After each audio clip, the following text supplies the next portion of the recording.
Një nga mekanizmat kryesor të sigurimit të cilësisë në institucionet e arsimit të lartë është matja e kënaqësisë së studentëve nëpërmjet sondazhit kombëtar. Në këtë kuadër, përfaqësues të Agjencisë së Sigurimit të Cilësisë në Arsimin e Lartë ishin në Gjirokastër për të informuar studentët e Universitetit Ekrem Çabej mbi përmbajtjen dhe qëllimin e këtij sondazhi. Sondazhi si fillim është i ndarë në 6 fusha kryesore dhe ka për qëllim shërben si një mekanizëm për matjen e kënaqësisë së studentëve për institucionet e arsimit lart ku ata studiojnë, qoftë universitete, akademi, kolegje profesionale e tjerë.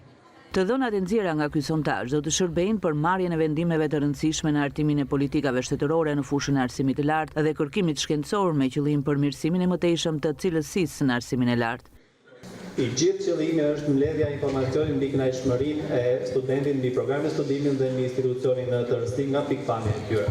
Ky sondazh ka një rëndësi të veçantë sepse në radhë të parë u jep informacion studentëve aktual mbi institucionin ku ata studiojnë, u jep informacion studentëve të ardhshëm, pra maturantëve të cilët do të studiojnë në vitin e ardhshëm në këtë universitet.